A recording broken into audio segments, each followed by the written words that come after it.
Laras, selamat datang di Bataknesia Channel. Hoki Situngkir yaitu ilmuwan atau peneliti teori kompleksitas di Surya University dan pendiri Bandung V Institute. Beliau dikenal mempunyai spektrum kajian yang luas, mulai dari keberhasilannya memecahkan diam-diam pola atau motif batik fraktal, kompleksitas matematis lagu-lagu daerah Indonesia, aspek matematis dalam Candi Borobudur, sampai pergerakan saham dengan menggunakan teori kompleksitas yang dilakukannya bersama Yohanes Surya. Hoki Situngkir juga merupakan aktivis pendataan budaya tradisional Indonesia secara partisipatif melalui website Perpustakaan Digital Budaya Indonesia atau PDBI pertama yang dilakukan secara terbuka menggunakan banyak sekali gawai elektronik populer. Hoki Situngkir lahir di Siantar, Sumatera Utara pada tanggal 7 Februari 1978. Beliau dibesarkan di Sumatera Utara dan merupakan salah seorang cucu dari Liberty Manik atau El Manik, seorang komponis Indonesia, pencipta lagu Satu Nusa Satu Bangsa. Setelah menamatkan pendidikannya di Sekolah Menengah Atas Negeri 1 Medan, ia mendaftar di Institut Teknologi Bandung atau ITB dan mengambil jurusan Elektro ITB.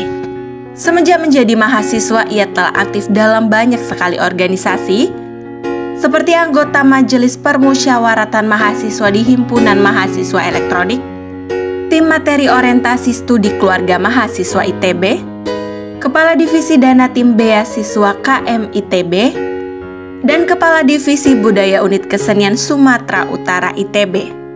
Walau tidak menamatkan studi di ITB, Situngkir dianugerahi Silver Medal dari Ganesha Innovation Championship Award atau GICA.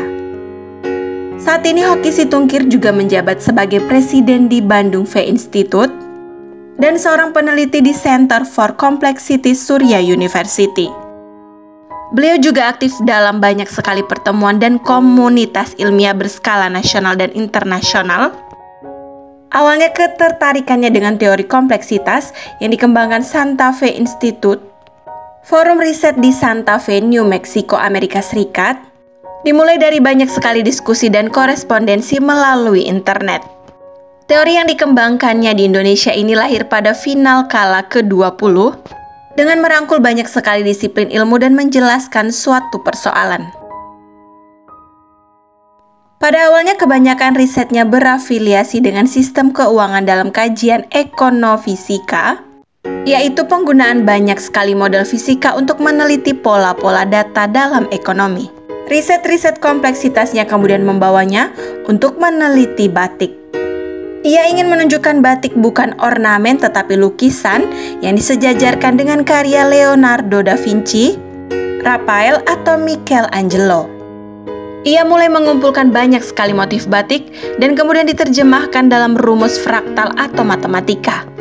Hasilnya kemudian dimodifikasi dengan pemberian komputer sehingga menghasilkan desain teladan Grace yang sangat beragam, baik dilihat dari grafis, warna, ukuran, sudut maupun perulangannya. Di samping sebagai peneliti, Hoki juga aktif menjadi pembina peneliti-peneliti belia dari banyak sekali sekolah menengah yang menjadi perwakilan Indonesia di banyak sekali ajang internasional sebagai mentor di Center for Young Scientists Surya University.